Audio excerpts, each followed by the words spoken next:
Amém? Poder assentar, meus irmãos, e que a sua vida seja de muito louvor, que a sua vida seja de muita adoração, que a sua vida, meus irmãos, seja repleta de adoração e de exaltação ao Senhor. Amém?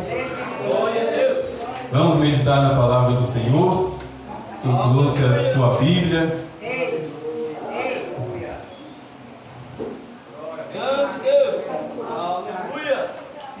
quem trouxe a sua Bíblia, já abre em Ezequiel capítulo 37. Amém?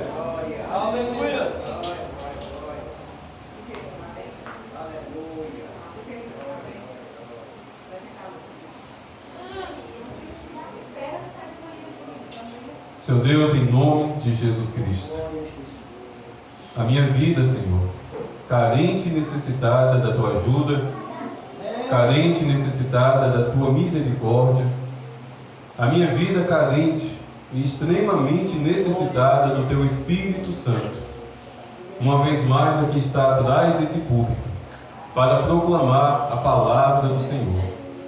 Peço a Deus a Tua ajuda, peço a Deus o Teu socorro, peço a Deus o repousar da Tua graça e da Tua misericórdia sobre a minha vida. Ajuda-me, Deus, no proclamar desta palavra. Que não seja eu, mas seja o Teu Espírito Santo. Que não seja o meu conhecimento, mas seja, Deus, a sabedoria do Senhor. Em nome de Jesus Cristo.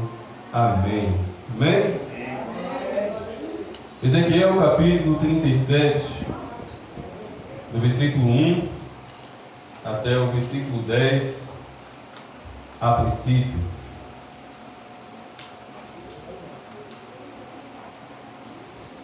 Amém? Ezequiel capítulo 37. Assim diz, meus irmãos, a palavra do Senhor. Veio sobre mim a mão do Senhor, e Ele me levou pelo Espírito do Senhor e me deixou no meio de um vale que estava cheio de ossos. Ele me fez andar ao redor deles, e eu pude ver que eram muito numerosos na superfície do vale e estavam sequíssimos. Então o Senhor me perguntou: Filho do homem, será que estes ossos podem reviver? Respondi: Senhor, Tu o sabes.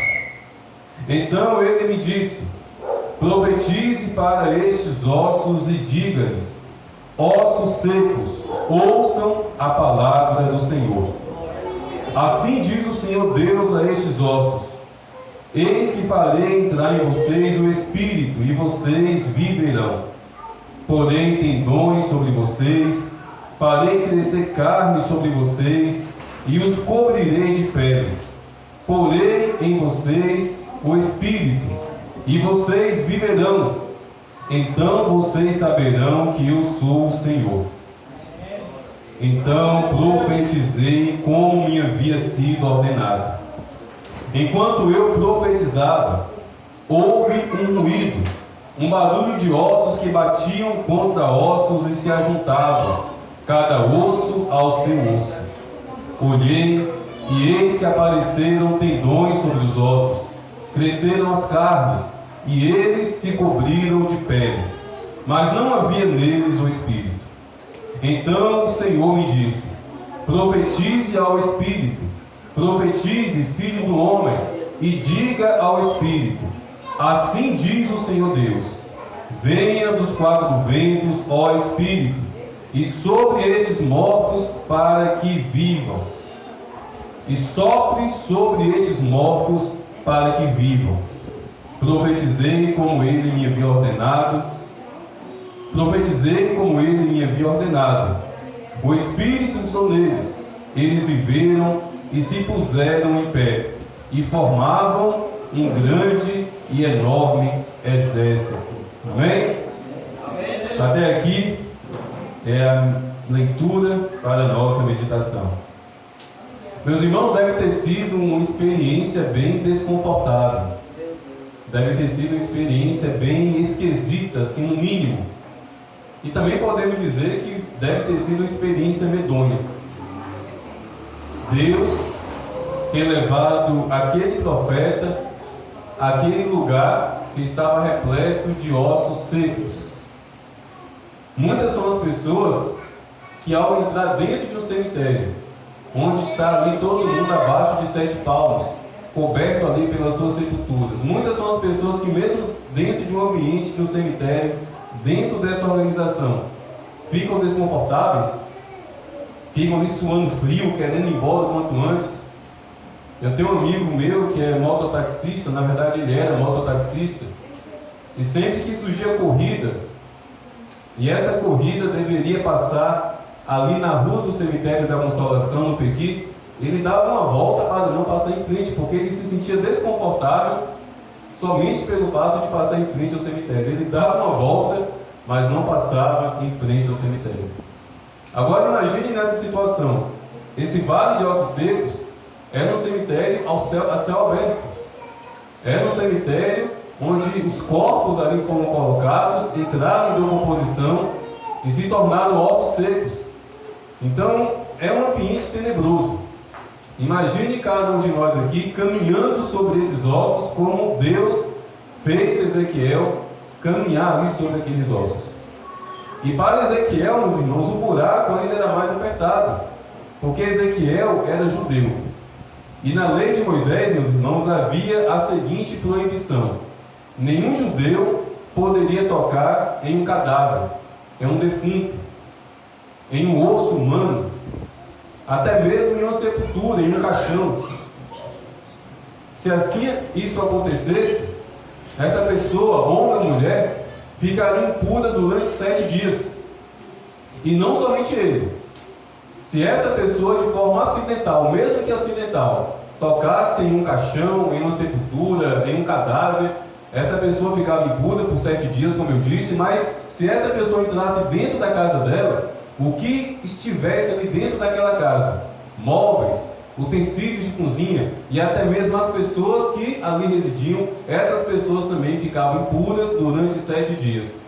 E no decorrer desses 7 dias, os sacerdotes deveriam lhe fazer todo um ritual de purificação para que aquele povo deixasse de ser impuro e voltasse a poder participar ali do templo, dos trabalhos ali no templo. Na verdade, meus irmãos, nós, principalmente os brasileiros, no início da colonização, no ano 1500, quando os portugueses vieram para cá, os portugueses trouxeram junto com eles muitos judeus.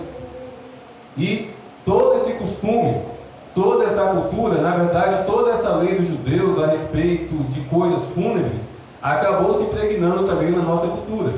Eu acredito que está diminuindo, mas eu já participei de muitos velórios em casa, e é muito comum, após o velório, a casa ser varrida da porta do fundo para a porta da frente. Isso é um costume judaico. Quem aqui nunca chegou de um velório, de um sepultamento? Quem aqui nunca chegou em casa após ter entrado no cemitério, tirado aquela roupa e colocado logo para lavar? É um costume judaico. Quem aqui não chega em casa e já vai logo tomando banho? Porque chegou do cemitério, eu tenho que ir logo tomar um banho. É um costume judaico. Por quê? Porque impregnou também na nossa cultura. Então, meus irmãos, para Ezequiel, além de naturalmente toda aquela situação ser tenebrosa, por mais que ele estivesse em espírito, havia também toda essa questão judaica. E Ezequiel não era um judeu qualquer, ele não era um simples judeu, vamos assim dizer, ele era filho de sacerdote. Ele estava sendo destinado para ser sacerdote, então ele, mais do que qualquer outra pessoa, sabia que aquela situação ali não era fácil, mesmo sendo em espírito.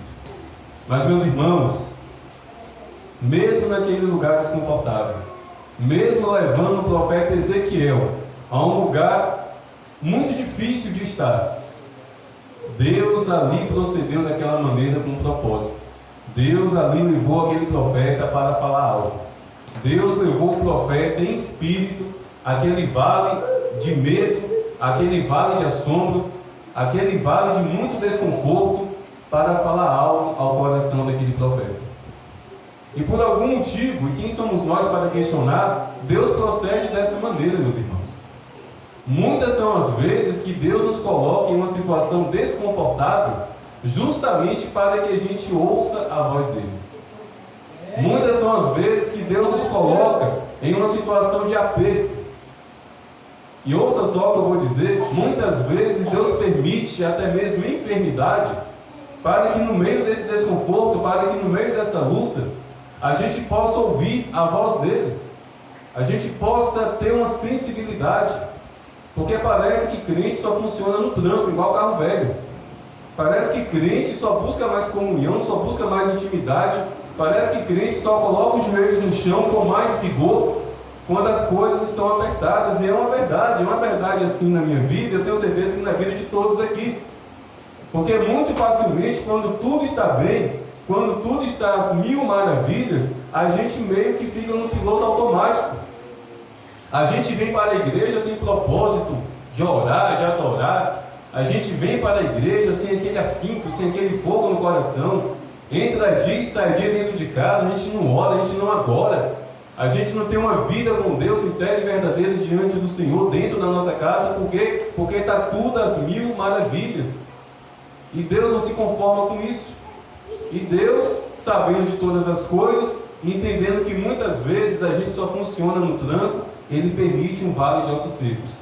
Ele permite um conflito. Ele permite uma guerra. Ele permite até mesmo uma enfermidade. Não para a morte, mas para a glória do Senhor. E muitos foram os homens, na palavra de Deus, que passaram por esse estreito, meus irmãos. Jacó passou por um estreito. Foram 14 anos sendo oprimido pelo sogro, pelo próprio sogro. Mas nesses 14 anos, Jacó aprendeu a respeito do perdão, da reconciliação, porque ele havia saído da casa dele debaixo de maldição. Ele enganou o pai, ele saiu brigado com o próprio irmão, ele saiu fugido porque o irmão queria matá-lo, porque ele trapaceou, ele enganou.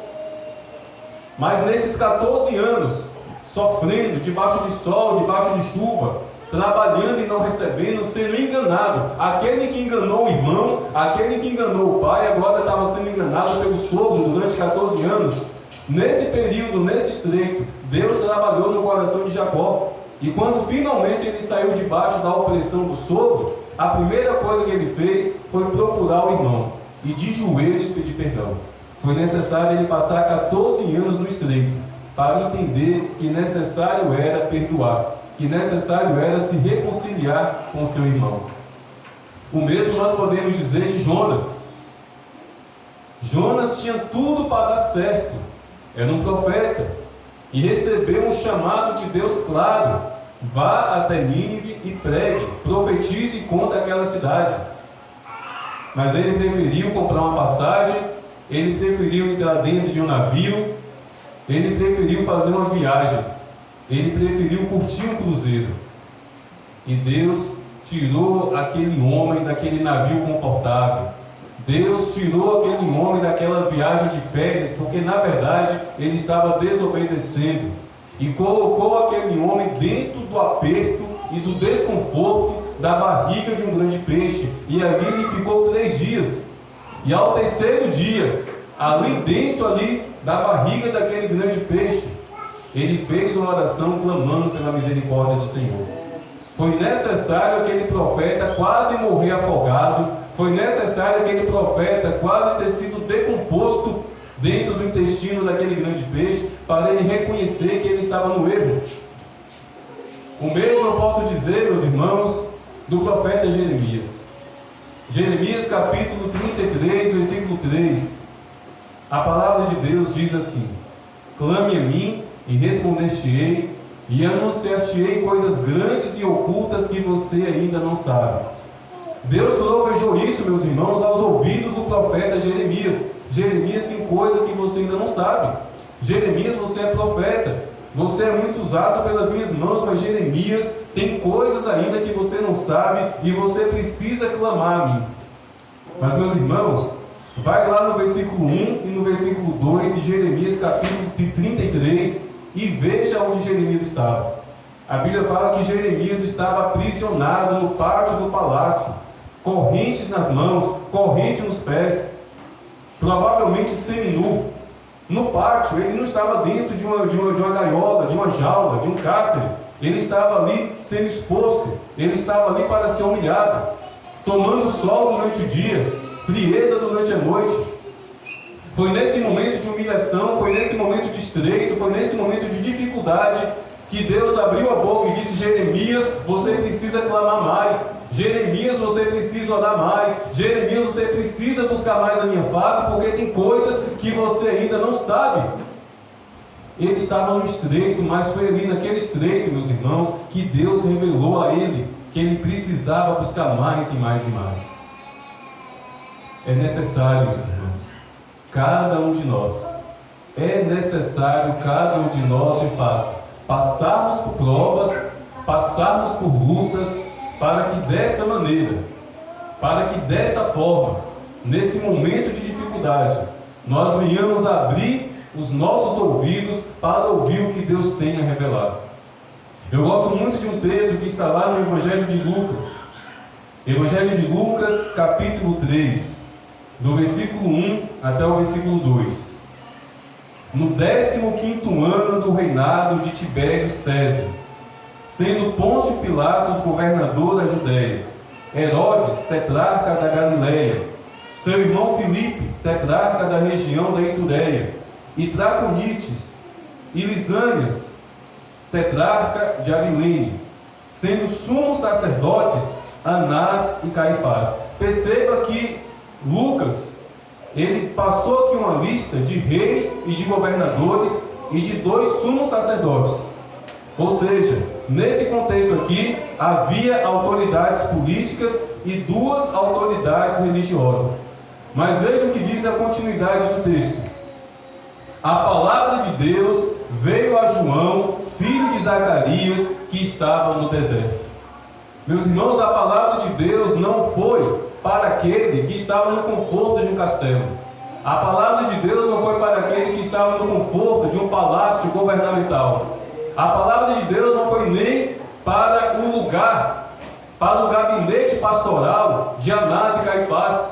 A palavra de Deus foi para João, que estava onde? No deserto, se alimentando de gafanhoto, dormindo no relento, pisando em terra quente, sentindo frio à noite. Por quê? Porque aquele homem estava em um lugar estreito, aquele homem estava em um lugar de dificuldade, aquele homem estava em um lugar de tribulação, mas ele estava buscando o Senhor. Quem estava no conforto não estava. Nem mesmo os 2 sumos sacerdotes, Anás e Caifás, estavam buscando ao Senhor. Mas João, que estava no deserto, João, que estava no estreito, João, que estava naquela luta, a palavra de Deus veio sobre aquele homem. E nós temos que entender isso, meus irmãos.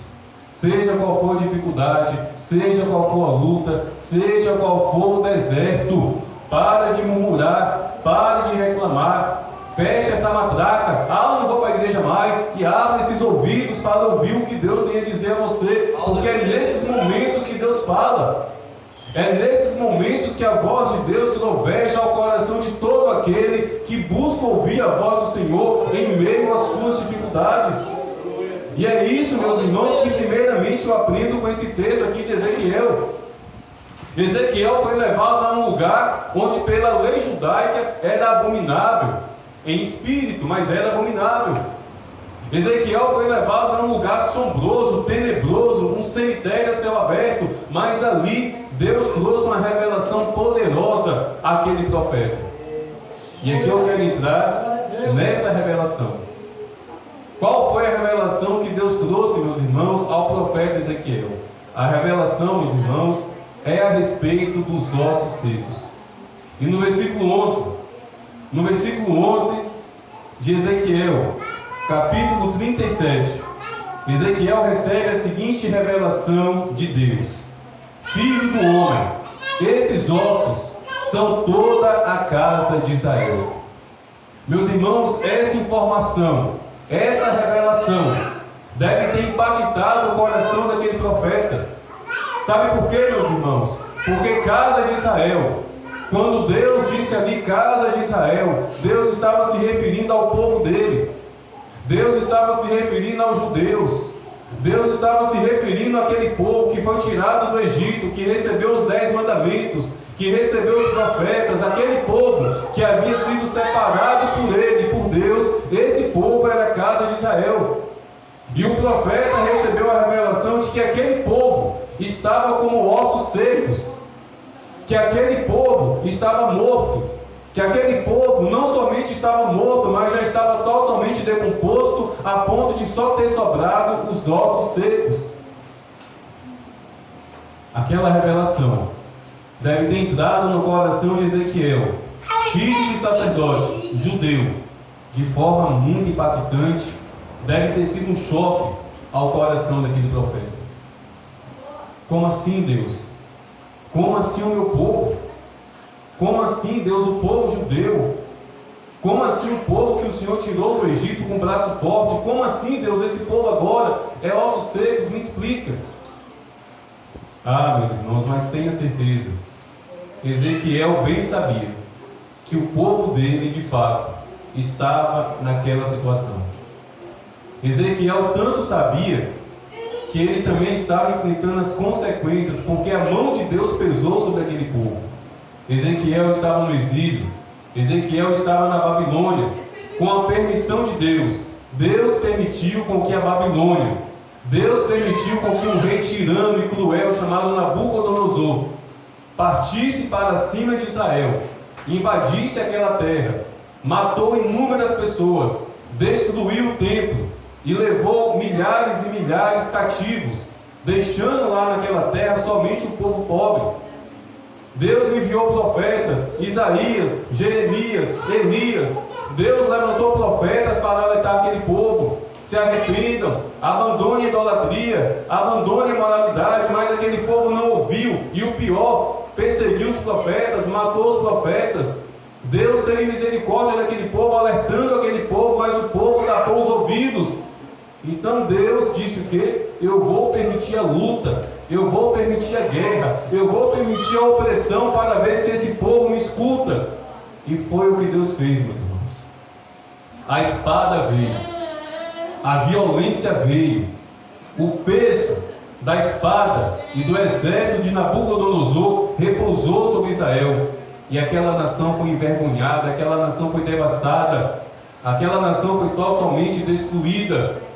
E é por isso que Deus disse a Ezequiel que o povo dele, que a casa de Israel, que os judeus estavam como ossos secos, mortos por causa do pecado. Porque a palavra de Deus é bem clara, meus irmãos. O salário do pecado é a morte. O salário do pecado é a morte. Mas hoje, meus irmãos, casa de Deus e povo de Deus somos nós.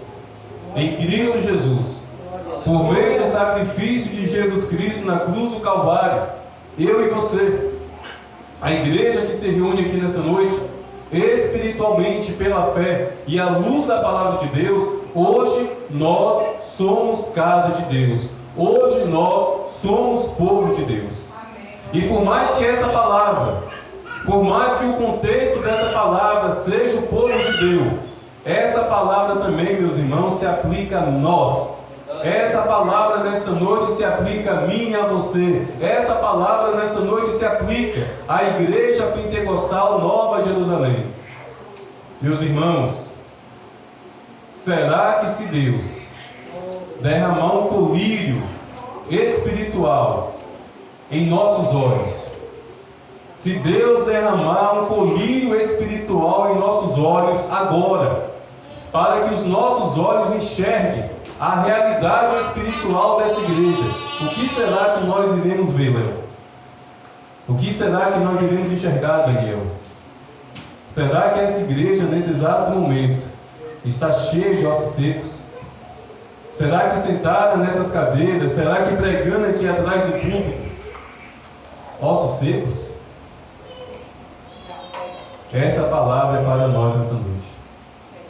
Ah, pastor, mas o senhor acabou de dizer que a morte, que ossos secos, é uma simbologia de pecado. Pastor, nós estamos dentro de uma igreja. Dentro de uma igreja não há pecado não, pastor. É lá no bar que tem pecado, é lá no prostíbulo que tem pecado. Acredite, meus irmãos, na igreja tem pecado. E sabe por que na igreja tem pecado? Porque na igreja tem pecadores. Na igreja tem pecadores. E sim, meus irmãos, existe ossos secos em mim. Existe ossos secos em cada um de nós. Por causa do pecado, da desobediência, da dureza de coração. Mas louvado seja Deus, porque Jesus Cristo morreu na cruz para nos libertar dos nossos pecados. Louvado seja Deus, porque na cruz do Calvário, durante 6 horas, o sangue de Jesus ali foi derramado para nos purificar dos nossos pecados. Louvado seja Deus, porque hoje nós podemos cair de joelhos aos pés de Jesus e pedir perdão e receber perdão, porque todo aquele que confessa e abandona alcança a misericórdia. Mas preste atenção no que a palavra de Deus diz: aquele que confessa e abandona. Se verdadeiramente, meus irmãos, confessarmos os nossos pecados, sentindo em nosso coração o peso do arrependimento e abandonar aquela prática, verdadeiramente seremos perdoados.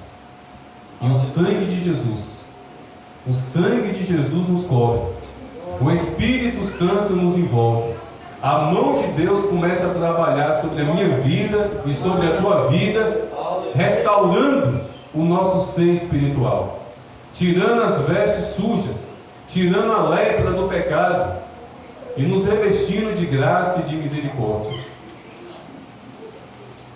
Ah, pastor, mas ainda assim eu insisto.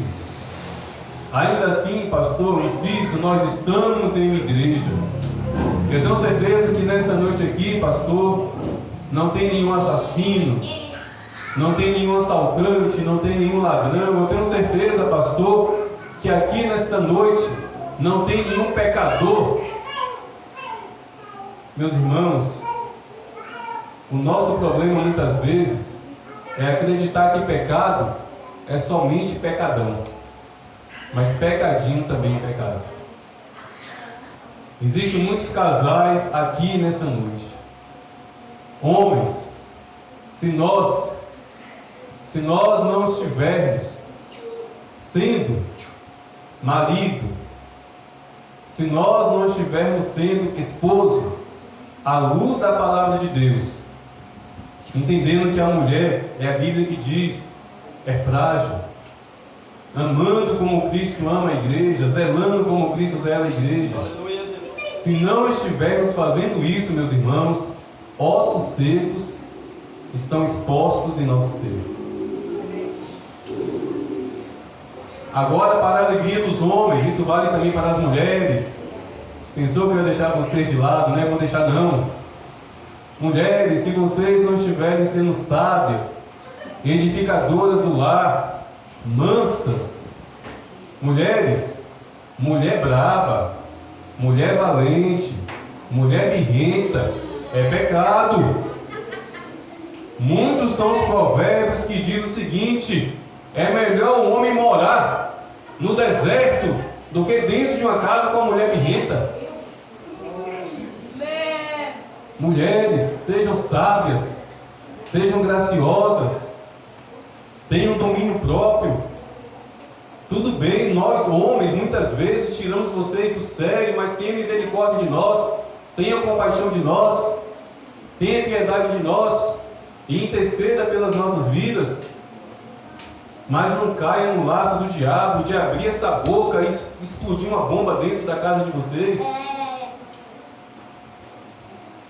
Se assim vocês estiverem procedendo, ossos secos estão aí expostos em suas vidas. É muito fácil, meus irmãos, a morte espiritual começar a reinar na nossa vida. Eu não roubo, eu não mato, mas acredite, não roubar e não matar é uma lei até dos homens. É uma lei até dos homens. Mas nós temos que entender isso.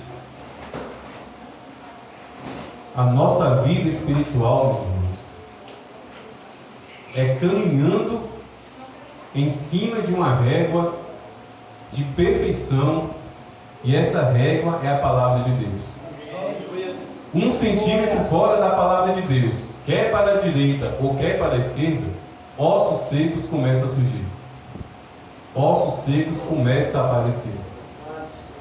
E é nesse momento que o deserto é permitido por Deus. É nesse momento que a tribulação é permitida por Deus. É nesse momento, meus irmãos, que a aflição é permitida por Deus na vida de um homem e de uma mulher, para que esse homem e essa mulher venha fazer uma análise de consciência espiritual de como está o proceder da vida dela. E tenha certeza, meus irmãos, se existe oração que Deus gosta de responder, é a seguinte oração: Senhor, se houver pecado em mim, revela, Senhor. Senhor, se houver pecado oculto em mim, revela. E Deus revela, Deus